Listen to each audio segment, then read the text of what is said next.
The much-anticipated tweaking to the EC income ceiling limit has become a reality. As part of the housing goodies announced during this year's National Day rally, the gross monthly household income limit for new executive condominiums has been raised from 12,000 to 14,000 Singapore dollars.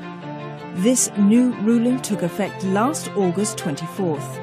It allows more Singaporean families with higher incomes to access this category of government-subsidised housing, which includes CPF housing grants of up to 30,000 Singapore dollars for first-time couples. Previously, they only have one option, which is either resale, or probably even go to the private condos. But now they're excited because now they can actually go and buy a EC. The helping hand to ease into the private market has gotten bigger. So it's in line with the rise in wages. At the same time, it's basically in line with aiding the consumers into the private market. ECs have long been attractive due to their cheaper price and larger unit sizes, while offering design and amenities comparable to that of private condominiums. And after 10 years, it becomes fully privatised.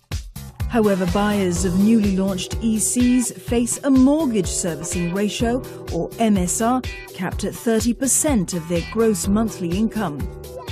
And HDB upgraders can also be subject to resale levy by as much as 50,000 Singapore dollars when they sell their HDB flat for an EC unit. This applies when the land sale for the EC site was launched on or after December 9th, 2013. These stringent measures, plus an overall decline in private property and HDB prices, have contributed to a slow. EC is relatively still a small market. What has happened is that maybe over the last few years, what we call the injection of supply has caused some imbalance with the demand. It's unprecedented to see EC unsold stock increasing. Currently, the unsold stock of EC is just north of 5,000.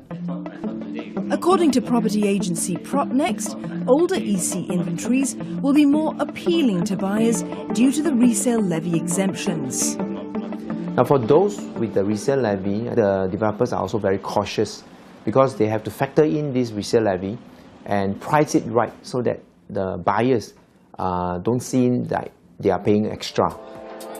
Since the start of this year, there have been 4 new EC launches. These include Westwood Residences, the Brownstone, the Vales and Sol Acres.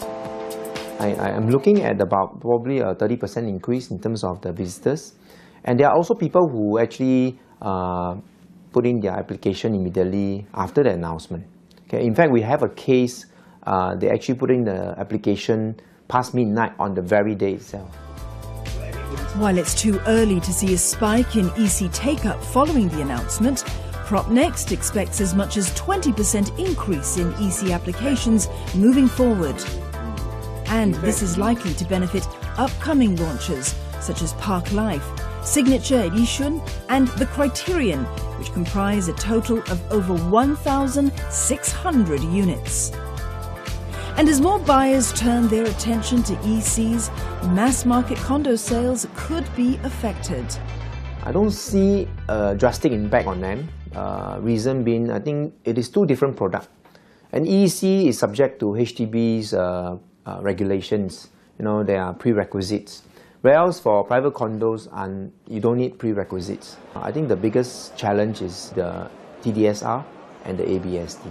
Now we see many developers for the mass market condos, they are actually pricing it more attractive to lure in the buyers, especially the recent one we can see at High Park. That's why it got the sales up within a day, actually sold more than 1,000 units. Well, undeniably, if you look in terms of quantum, let's say if you can afford a housing budget of 600,000 to 800,000, you can both buy EC and mass market. So I think the key difference would be in the exit strategy. ECs only allow you to sell off your property. There's a minimum occupational period of 5 years. Then you need to only sell the property after 5 years to PRs, and it goes fully privatized after 10 years. Well, if you need to have an exit strategy, for example, if you need to increase your family size, increase your housing requirements within 2 to 3 years, you are unlikely to buy something that will keep you within 10 years. So the private market allows you to do that. Attractively priced is the key, whether it's mass market condominiums or ECs.